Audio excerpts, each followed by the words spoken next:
This is the new Rolls-Royce Ghost, and it's a bit like Kensington Palace. You see, it's not the main palace, that's Buckingham Palace, which is where the Queen lives, but it's still a palace nonetheless, and it's the palace for the younger royals. You see, Kate and Will live in Kensington Palace, and the Ghost is aimed at the younger Rolls-Royce buyer. It's the entry-level Rolls as well. Doesn't mean it's cheap though. It starts from £250,000, and in this video I'm going to give it a jolly good reviewing. But before we get into all of that, please make sure you subscribe to this channel and hit the bell icon to turn your notifications on. That way you will not miss a single upload. Let's start this video by talking about the new Ghost design. So every part of this car is completely new. Nothing is carried over from the old Ghost, and it's bigger than before as well. So it's slightly wider. In fact, at its widest point, it's almost 2 meters wide. Here at the back, they have tapered it in so it doesn't have a big bulbous bottom. The back end is quite plain looking, but in places it is lifted by plenty of chrome, like here and around the tail lights, and chrome surrounds for the exhaust. And I use the carwow stick of truth to just illustrate that within there are 2 proper exhaust pipes on each side. Moving down the side, we come to the alloy wheels. So they start at 19 inches, which is way too small for this car. These are the top size, the 21 inches, and I think at the very least you've got to have these fitted, otherwise it'll just look underwheeled. This car has a very strong shoulder line, gives it plenty of presence from the side. And once again, we've got chrome just highlighting it, so it isn't just a big slab of black. And huge chrome door handles, which are in the middle of the car, because obviously, look, you've got rear hinged rear doors. Makes it dead easy to get in. We'll come to the interior in a moment. I mean, it's a lovely looking interior, isn't it? Just shut the doors, which is done electrically. Go on. Now, this car's length, 5.5 meters. But you can get an extended version which is even longer. It's 170 millimeters longer. Now here's the controversial bit, the front. I think it looks quite a bit more aggressive than the old Ghost. Here's a picture of the old Ghost. What do you think? I think I prefer the look of the old one. Let me know your thoughts in the comments below. You know, I said that every panel's new. There is one thing that isn't, is the Spirit of Ecstasy. She's the same, but the grille's new. But thankfully, listen, the carwow stick of truth, it's metal. If this was a Bentley, that'd be fake metal, it'd be plastic. But no, not on the Rolls. You can literally mince any pedestrians that you do hit. Don't worry, that's not scratching it. The carwow stick of tunes this time. Anyway, stunning looking car with a very interesting number plate. I don't think it's an accident that it has CFO in it. Let's see if it's suitable for CFO on the inside. Yes, it is. And then some. Oh, I can't quite reach the door. It's all right, got a button that closes it for me. The inside of this is gorgeous. The quality of the materials is impeccable. The leather is just so soft. The stitching, even though it's done by hand, is just so straight. The wood veneers, they're solid and thick. This one has a unique detail in it. It's like shiny flecks. It's gorgeous. And everything that looks like metal is metal. They're solid. It just feels wonderful. This is solid as well. I like this metal strip here on the top of the grab handle for the door. Even the door pockets, look, they're lined with leather, contrasting leather as well. The orange to match this on the dash. It's fabulous. I like the dials as well. They're behind this glass screen, and they're part normal physical dials, so the outer ring and the little illuminated bits for the increments of speed, but then the actual dial itself and the needle is digital, but it looks old-fashioned and analog. It's great. Infotainment system, it's basically BMW's iDrive, because BMW owns Rolls-Royce, but with a Rolls-Royce understated font on it. It's easy to use. You can use the swivel wheel, or you can use it as a touchscreen as well. This thing is just glorious to sit in, and it's impossible to find anything to complain about, apart from one thing. These stalks for the indicators and the windscreen wipers and the electrical operation of the steering wheel does just feel not cheap, but like normal car-ish. And I found another thing as well, a little bit of a crease in this bit of leather. It's the only imperfection I can find. It's as if this particular cow spent its time like leaning up the fence. Other than that though, everything is gorgeous, and the carpets are gorgeous. They're so thick. It's like I'm stroking a lamb. stop stroking the carpet mat and carry on with the review. Everything though is dead easy to use. It's not just like form over functions. Your climate control, you've got these dials. It doesn't actually have a temperature on it. You just have a sliding scale, but it's easy to get the temperature you want. All the buttons for like your heated seat and your ventilated seat, they're nice and easy to use. You're not faffing around in a menu. Then you've got your buttons for your shortcut on the infotainment system here, but also for your radio stations. Dead easy. You want to let air in and out of the air vents, you pull the organ stops. The steering wheel, it looks like a piece of artwork, yet there are still buttons on it, but they're just blended in nicely. It's a great job. And there's some practicality in here as well, look. Ooh, look, you do have a glove box and it's lined with felt, and even that handle is metal. It feels great. In fact, look, even the little speaker surround for your Bluetooth, that's metal. This is metal and this is leather, your grab handle. This lighting here is like something you'd find in Claridge's Hotel. And the seats are like huge armchairs. Obviously, they are electrically operated and almost infinitely adjustable. You could spend hours in these seats. In fact, I might just spend the rest of the day in them. I've got to carry on with the review, haven't I? So let's continue with the cummy spaces, because underneath here there is a little bit of space. Look, that's where I keep my mask. Oh, look, a USB-C. Rolls-Royce weren't lying that this is aimed at the younger generation. And you've got a little 12-volt socket there. Under here, I don't know, you can probably fit a mobile phone like that. And underneath here you have some cup holders which seem gilded. Yes, you can fit, look, see, I've got a BMW flask, so it's not quite Rolls-Royce, but at least it's the same group. And those door bins that I've already mentioned, they're nice and big. This place is glorious. But if you think it's good here in the front, you gotta check out the back. Right. Look at this.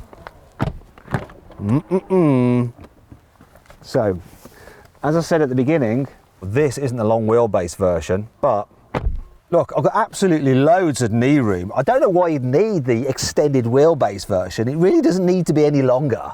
That's what she said.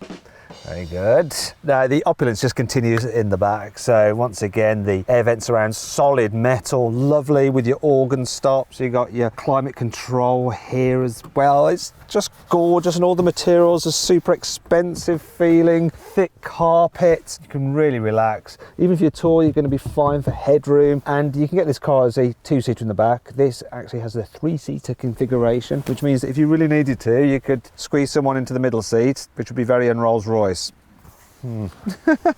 Even the storage folders on the back of the seats just feel so expensive. And I like this feature as well. There's a little grab handle in the back of the front seat, so you can actually hold on when you're getting into the car. It's like they thought of everything. Now, Rolls-Royce has given me this spec sheet here, which is in a leather binder, much posher than the spec sheets you get from other manufacturers, and it's listed out all the options on the car. Only, it doesn't give the individual prices of the options. Instead, I just get a total price for the car, including options, is just over £307,000. But that excludes taxes. When you add in VAT for this country, it means that here, this Rolls-Royce Ghost would cost almost £370,000. Now, I asked Rolls-Royce about this for the individual option prices, but they said, no, we don't like to talk about that. Very Rolls-Royce. Anyway, we will talk about some of the options. So, one thing this car has is the embossed Spirit of Ecstasy on the back of the picnic tables. It also has, check it out, the rear entertainment system. So you get a big screen on each side, and you can control all the car's infotainment through this rear screen, and you can do it using the controller under here, which is just like that in the front. I'll just put that away, and I'll put this away. Put that away. Don't know why it can't all be on one button. The rear seats in this car also have a massage function. That's one of the optional extras. What's he doing now? What's he doing? I'll press that button to make it go upright. No, I don't want that. Another optional extra are these lovely Rolls-Royce embossed pillows.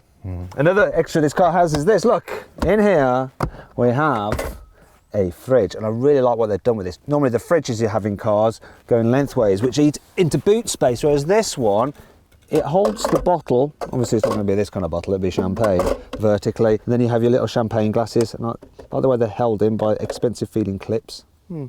I would sip from one of these, but I can't risk it because of COVID, of course. Good old COVID. Good old Rolls-Royce for providing all the luxury that we require. Let's see what other options we've got. Oh, look, the curtains. Now, you don't just get normal blinds in a Rolls-Royce, you have actual curtains. So look. and then the one for the back window. That reminds me of the old cinemas from back in the day, you know, when they used to, when the curtains come back so you could go and watch the film. What else we got? Oh yeah, effortless doors. So watch this, right? To open the rear doors, you go like, you hold them open a bit, and then you just pull onto the handle. And then it opens using a motor. It's actually got a little gyroscope in that, so even if you're on an incline or a decline, it can actually control the door and the speed at which it opens, so it doesn't suddenly just fling open or go too slowly. Ah. The Phantom doesn't have that. It doesn't have the facility to actually open the door, but you do have to hold on to it for safety reasons. Obviously, you can't just have it flinging open because you could have a cyclist coming the other way and then you'd be involved in a lawsuit. You actually have to have a human controlling the door. Anyway, let's have a human controlling the boot. See how big that is. Like anyone cares, but let's do it anyway. It's part of the review. So the load capacity is 507 litres, which is quite a lot, but you do get even more boot space on the Rolls-Royce Phantom. If you want to see my full in-depth video review of that car, just click on the pop-out banner up there. But let's continue with this slightly smaller Ghost boot. Oh, it's nicely trimmed, luxurious carpet, which is nicer than in my flat. And this scuff plate here, so you don't damage your paintwork when you're lifting things in and out. The opening is quite wide, which is handy because I'm gonna have to climb in here to search for some useful features in the boot. Where are they? We've got a 12-volt socket anywhere. Any tie down hooks? Anything? Anything? No. Nothing. That's your lot, really. And that brings you on to 5 annoying things. No, sorry, this is a Rolls-Royce. 5 trifling matters about the Rolls-Royce Ghost. Let me out. Oh wait, there's a special release here. Shall I pull that? Yes. Hey! The fan for the ventilation system is a little bit louder than you might imagine it should be on a Rolls-Royce. You'd think they'd be able to engineer it to be completely silent, but it's not. Listen. I'm so rich that I prefer to be blown silently. I don't know why they have this keyhole here on the side of the car. I guess it's there for in case the central locking breaks, then you can get in, but surely they should have been able to like hide it so it doesn't look so ghastly. This part of the rear blind system is actually manually operated, so it's really annoying if you're the driver and you're trying to look over your shoulder and you want to be able to see out. You have to sort of like do that kind of thing with it. Really? Really? Well, there's Apple CarPlay for the infotainment system. There is no Android Auto. Now, you might be thinking, well, of course not, Matthew, because anyone who buys a Rolls-Royce will pay the extra for an Apple phone. Well, maybe, but their poorly paid chauffeur may have an Android phone. So what are they going to do? The satellite navigation system could do with being a little bit more sensible. So I put it in the fastest route and it directed me to this location by some tiny single track roads, which are an absolute nightmare to drive this 2-metre wide car down. It was horrendous. It should know just how wide this car is. Thankfully, this car has plenty of cool features to help make up for all this. You can get a Starlight Headliner. We've got hundreds of LEDs just in the roof lining, which mimic a night sky. And if you wait long enough, you'll see the occasional shooting star. I'm just not sure if I've got the patience right now. No, I haven't. So much work has been done on this car to make it as quiet as possible. Look how thick the double glazing is on the windows. Now, on top of that, you've got 100 kilos of soundproofing material throughout the car's cabin. There's even soundproofing within the tyres. But Rolls went one step further. It actually measured the sound frequency resonance of all the components of the car and made sure they matched up so that you don't get slightly different sounds standing out within the car. They did this for like the boot, the footwells, just almost every single part of the car. In fact, they got to one stage where they made it too quiet that it made passengers feel a little bit car sick because you didn't get the sensation that you were actually moving. So they dulled a little bit of sound back in to keep everyone nice and comfortable. You can raise and lower the Spirit of Ecstasy manually if you want to by pressing a button on the car's infotainment system. And you can actually get it in solid silver or gold plated. They might be thinking, wait a minute, someone will try to steal it, won't they? What are you going to do? Well, let's just pretend I'm a thief and I'm going, ooh, I'd like that on my Mazda MX-5. I think I'm having that away. Oh dear, it's gone. The centre caps for the wheels always stay upright, even when you're driving along. Go have a look. Reason being, that you can't have the Rolls-Royce logo upside down. Oh no! How wonderful is that? See this Ghost logo here? Now Rolls-Royce could have just painted that on, but that would have been too easy. Instead, they took 10,000 man-hours designing and developing this very special feature, which actually involves 90,000 laser-etched holes in this wooden veneer, and behind that you've got 152 LEDs, and it shines light through evenly, so you get this starlight effect here. And when you turn the car off, it completely disappears, and it comes back when you turn it back on again. And depending on where you look at it from, it seems to twinkle. There's actually 850 stars in the Rolls-Royce Ghost galaxy. And there's 1 billion galaxies in the Rolls-Royce universe. Professor Brian Cox, by the way. This car is the upgraded Bespoke audio system, so you have 18 speakers, and these ones here actually have a really nice metal grille over them, which is so sharp you can actually file your nails on them. You get 1300 watts of power. There's also 2 exciter speakers in the roof of the car, and it uses the hollow sills to act as a subwoofer to boost the bass. And then there's a few microphones dotted about the place to pick up unwanted frequencies and cancel them out, so you get a pure, clean, glorious Rolls-Royce sound. This car is fitted with air suspension, like you'd expect from a Rolls-Royce. It also has Rolls' flag bearer system, where cameras here can read the road ahead, and if they spot a bump, they slacken off the suspension so you don't feel it so much. But on the Ghost, they've gone one better. The car's front suspension has its own separate additional suspension, so it's like it's a double sprung mattress. It's so super comfy. This car's body panels are made out of aluminium, and from the windscreen going up over the roof all the way to the back, you can't find any joints at all. To achieve that, Rolls-Royce had to use 4 expert craftsmen, and what they did was weld by hand all the panels together simultaneously to hide any seams. It's just perfect.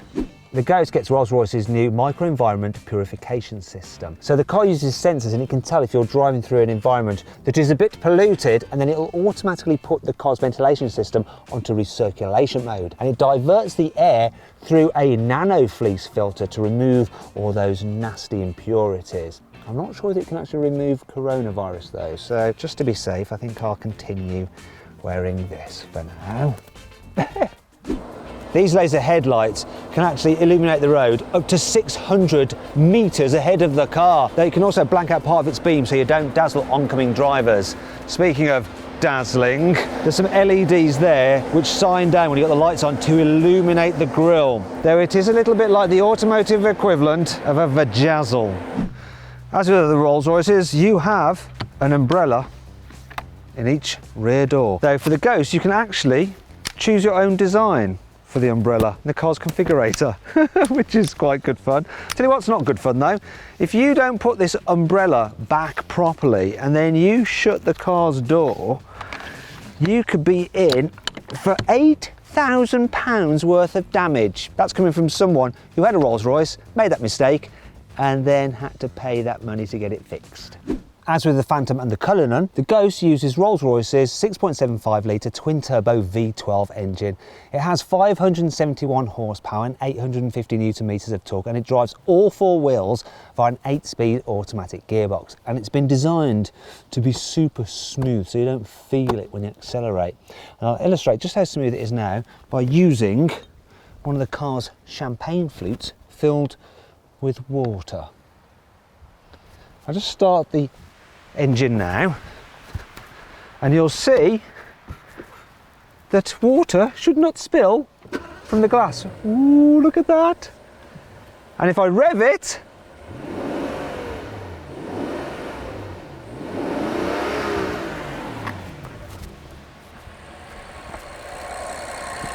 how smooth is that? Cheers. Right, let's finally see what this Rolls-Royce Ghost is like to drive. Obviously I've got to first exit my country manor. Speed humps. Not much of a problem in this, the air suspension just deals with them so well. And I can just cruise down my little driveway. I say little, it's probably about half a mile long. Oh, here's another speed hump. I don't care though, because I'm cushioned by the air suspension yet again. Oh, it's so relaxing, this thing to drive. Though I'm now about to exit, and I am faced with a slight problem. It's the fact that this car is so long that I might have to have my nose out on the road in order to be able to see what's coming around that corner, but let's find out. No, I'm okay because the road's twisting in the right way. If it was going the opposite way, I could have been in trouble. It's so quiet in here. I can't feel the road beneath me at all. It's like I'm just floating around in utter tranquility. In fact, I imagine this is what it felt like when I was in the womb. It's as though this car is like your own amniotic sac that you're just bobbing about in, all chilled and relaxed. Oh, it's so lovely. I could definitely get used to this. When I was younger, I was into sports cars that let you feel all the road and everything that was going on. As I've got older, I like the finer things in life. I like smoothness. I like relaxation. I like tranquility. And this is delivering it. That was a rattly old van just whizzing past. Hardly noticed it was there. It's so super quiet. I mean, I can whisper and you can hear me. Now I'm coming into town and I'm a little bit worried because this is such a big car, wide and long. How's it going to cope? Well, actually, it's not difficult to place the front of the car because you do get a good view over the bonnet. And it is nice just seeing the spirit of ecstasy like guiding you down the road. Also, it's got rear wheel steering as standard, so it should help me get around this corner. Now, the turning circle on this car is still 3.4 metres, which is slightly better than a Phantom, which is 3.8 metres. Oh, the steering is, it's just gentle and easy. Now, this is the section of the video where I'd normally try and park. Not sure how this is going to play out. This car does have surround view cameras, so they will help me, and obviously parking sensors and stuff. But at the moment, I'm caught behind some truck that's loading. Please let me through. I'm in a Rolls-Royce, don't you know? Let's see if I can find another parking space a bit further up. Let's see if I can fit in that gap over there. Can I squeeze in my 5.5 metres of length? Ooh, the steering just makes it not as problematic as you might think.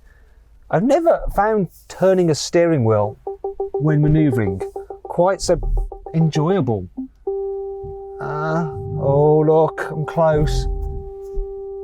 Can I do it? Can I do it? Can I do it? I need to employ a bit of mirrorage.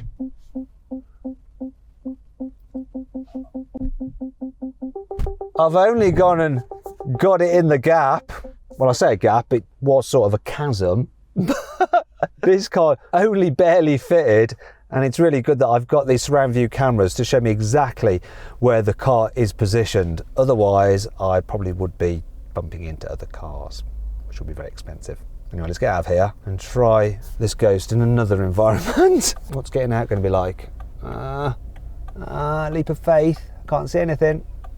Please bear with me, people. I'm doing some road testing right here. Go on, out of my way, Golf. Come on, out of my way. I'm far too important and rich to worry about this. I'm going to have to go up on the curb. I am going to have to go up on the curb. That's an instant driving test failure right there. Let's do a U-turn in here. See how many people I can annoy. Oh no, here comes that lorry. Don't know what this Hyundai is doing. He's right up on my bottom. I'm literally causing all the chaos. Just all of it. Will people be annoyed at me, or will they be cool? We'll find out what the road users think about Rolls-Royce drivers. Is he going to be happy? Oh, he gave me a little wave. Even though I'm still causing maximum chaos. Right, I think I'm free.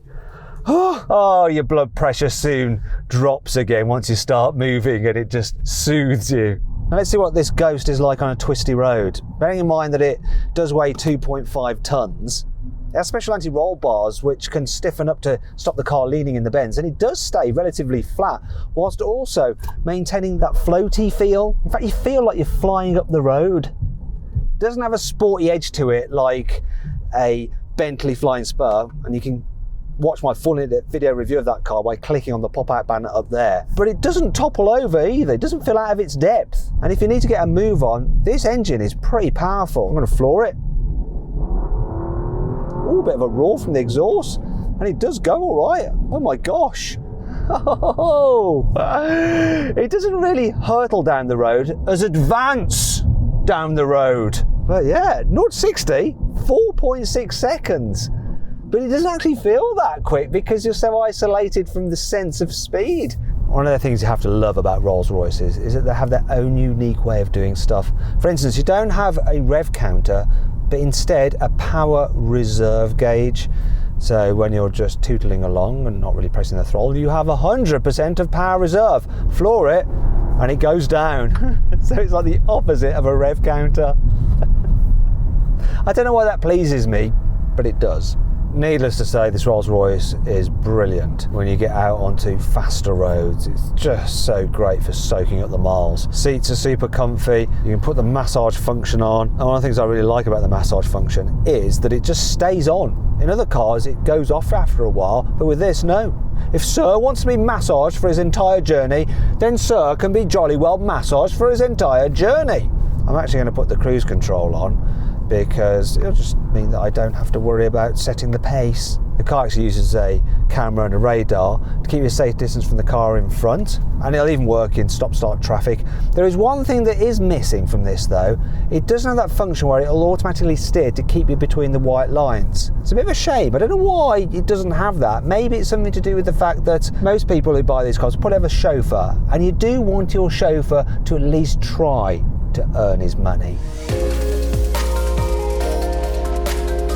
So then, what's my final verdict on the new Rolls-Royce Ghost? Should you avoid it? Should you consider it? Should you shortlist it? Or should you just go right ahead and buy it? Well, I reckon if you can afford it, you should shortlist the Ghost. You see, it's an absolutely sublime car, but the Phantom is just a little bit more luxurious and a touch more exclusive. And if you can afford one of these, you can probably afford a Phantom anyway, so just get that. Like right now, off you go buy it. Just now, buy.